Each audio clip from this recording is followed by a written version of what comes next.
আসসালামু আলাইকুম। আমি মোহাম্মদ সাদ্দাম হোসেন। তো আজকে আরেকটি টপিক নিয়ে আসলাম। হ্যাঁ, ডকার এবং কন্টেনারটি দুটি সহজভাবে কিভাবে বোঝা যায়। তো ভবিষ্যতে এগোতে গেলে আপনি প্রায় ডকার এবং কন্টেনারটি এই দুটি নামেই শুনবেন।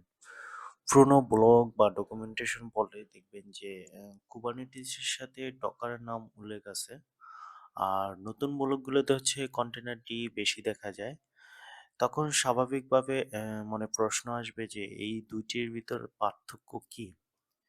তো এছাড়া কিছু সিএলআই টুল যেমন সিটিআর ক্রাই কন্ট্রোল, এনইআরডি কন্ট্রোল দেখলে ভাববেন যে এগুলো আসলে কি এবং কোনটা ব্যবহার করা উচিত। চলুন কন্টেনার যুগের শুরুতে ফিরে যাই। শুরুর দিকে ছিল শুধুই ডকার, অর্থাৎ ডকার কন্টেনার নিয়ে কাজ করা এত সহজ করে দিয়েছিল যে খুব দ্রুত এটি সবচেয়ে জনপ্রিয় কন্টেনার টুল হয়ে ওঠে। এ কারণে কুবারনেটিস প্রথমে বিশেষভাবে ডকারকে অর্কেস্ট্রেশন করার জন্য তৈরি করা হয়েছিল। ফলে ডকার এবং কুবারনেটিস একে অপরের সাথে খুব ঘনিষ্ঠভাবে যুক্ত ছিল। তখন কুবারনেটিসের শুধুমাত্র ডকারই সমর্থন করত, অন্য কোনো কন্টেনার সলিউশন ছিল না। তো সময়ের সাথে কুবারনেটিস খুব জনপ্রিয় হয়ে ওঠে এবং অন্যান্য কন্টেনার রান টাইম যেমন রকেট চাচ্ছিল যে কুবারনেটিসের সাথে কাজ করার।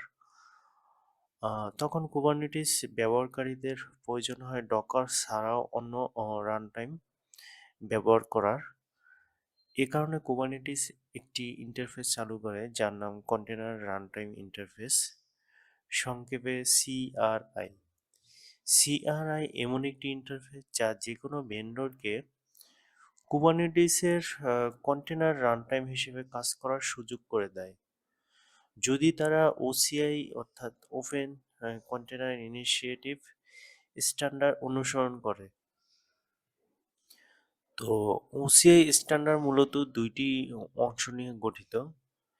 একটি হচ্ছে ইমেজ স্পেক, কিভাবে একটি কন্টেনার ইমেজ তৈরি হবে তার নিয়ম। আর আরেকটি হচ্ছে রান টাইম স্পেক, কিভাবে একটি কন্টেনার রান টাইম তৈরি এবং পরিচালনা করা যায়। তো এই স্ট্যান্ডার্ড মেনে চললে যে কেউ এমন রান টাইম তৈরি করতে পারে যা কুবারনেটিসের সাথে কাজ করবে, এবং এটি ছিল মূল ধারণা।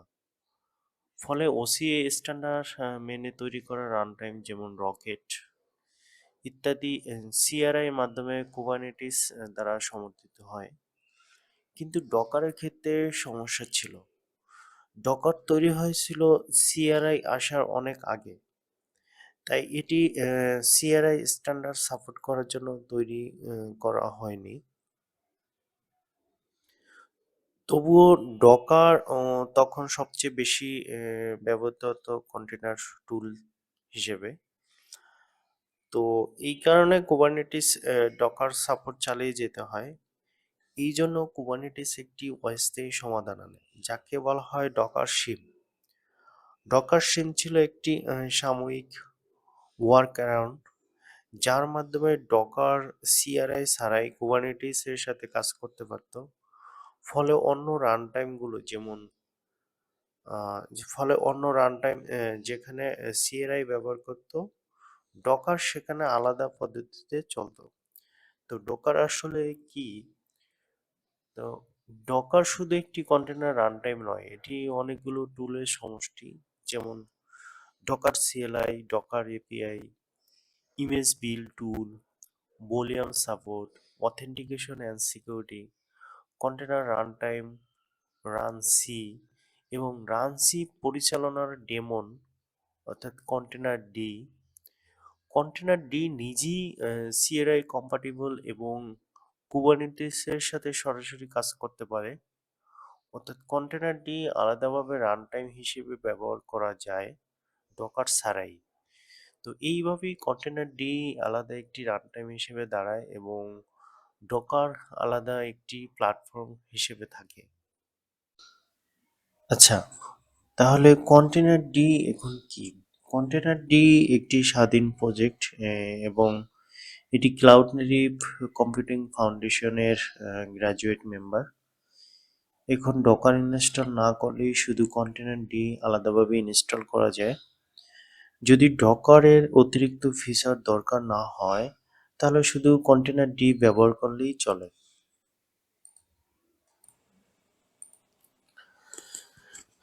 তো আচ্ছা, মনে প্রশ্ন জাগতে পারে যে কন্টেনারটি ব্যবহার করলে কন্টেনার কিভাবে চালাবেন।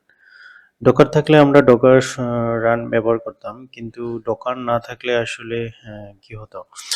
তো কন্টেনারটি ইনস্টল করলে একটি সিএলআই টুল পাওয়া যায়, যেটি হচ্ছে সিটিআর। তো সিটিআর মূলত ডিবাগিং এর জন্য তৈরি করা। আসলে এটি ইউজার ফ্রেন্ডলি নয়। এটি সীমিত কিছু ফিচার দেয়, যেমন ইমেজ পুল করা, তারপর হচ্ছে কন্টেনার রান করা। তো আমি যে আমার স্ক্রিনে আপনি দেখতে পাচ্ছেন যে সিটিআর হচ্ছে একটি সিএলআই টুল।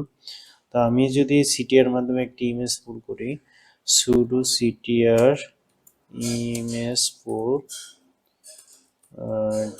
docker.io,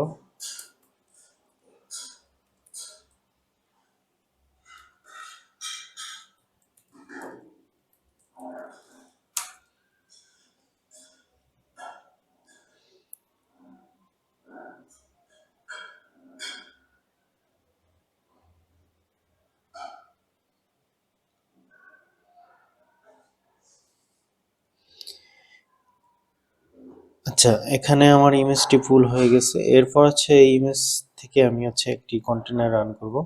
তো sudo ctr container create।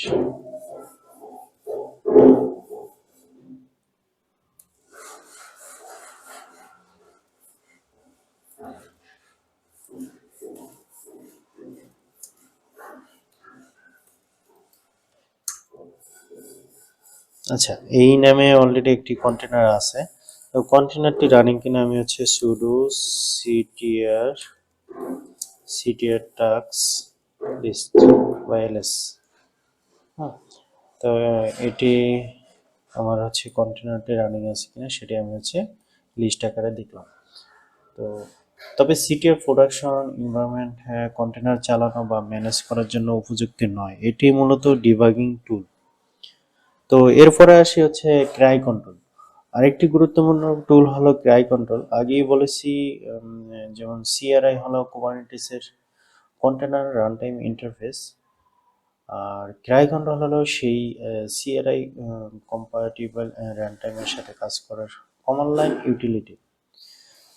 তো এটি কুবারনেটিস কমিউনিটি দ্বারা তৈরি ও মেনটেন করা হয় এবং সব সিআরআই কম্পাটিবল রানটাইমের সাথে কাজ করতে পারে।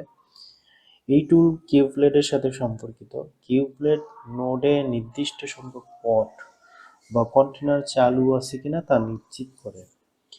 যদি কিউবলেটের অজান্তে কন্টেনার তৈরি করা হয়, কিউবলেট সেটি মুছে ফেলতে পারে। তাই ক্রাই কন্ট্রোল মূলত ডিবাগিং, কন্টেনার ইন্সপেক্ট করা বা ট্রাবল শুটিং এর জন্য ব্যবহার করা হয়। তো কিছু উদাহরণ দিয়ে হচ্ছে ক্রাই কন্ট্রোল কিভাবে ইউজ করা যায়। যেমন আপনি যদি ইমেজ পুল করেন, তাহলে sudo cry control full bgbox।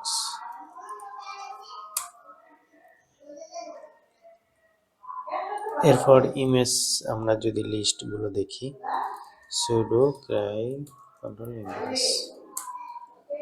এরপর হচ্ছে ডকার পিএস এর মতো, অর্থাৎ কন্টেনার লিস্টগুলো আমরা দেখতে পারি। sudo ctl psa।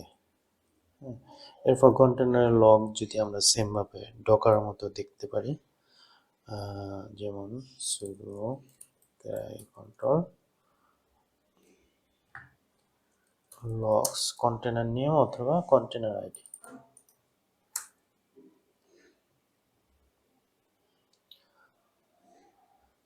তো এইভাবে হচ্ছে আমরা কমন দিয়ে হচ্ছে ইমেজ পুল করা, তারপর হচ্ছে লিস্ট দেখা, হ্যাঁ, কন্টেনার লগ, কন্টেনার ভিতরে কোনো কিছু কমন চালানো, হ্যাঁ।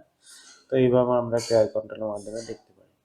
তো সংক্ষেপে যদি আমি তুলনা করি যে সিটিআর হচ্ছে কন্টেনার কমিউনিটি টুল, অর্থাৎ এটি ডিবাগিং এর জন্য ব্যবহার করা হয়। আর ক্রাই কন্ট্রোল হচ্ছে কুবারনেটিস কমিউনিটি টুল, অর্থাৎ সব সিআরআই রান টাইমের জন্য ডিবাগিং করার জন্য এটি ইউজ করা হয়। তো আজকে এই পর্যন্তই। নিয়মিত এমন ভিডিও পেতে চ্যানেলটি সাবস্ক্রাইব করুন। আরও ভিডিও ভালো লাগলে অবশ্যই লাইক শেয়ার করতে ভুলবেন না। ধন্যবাদ।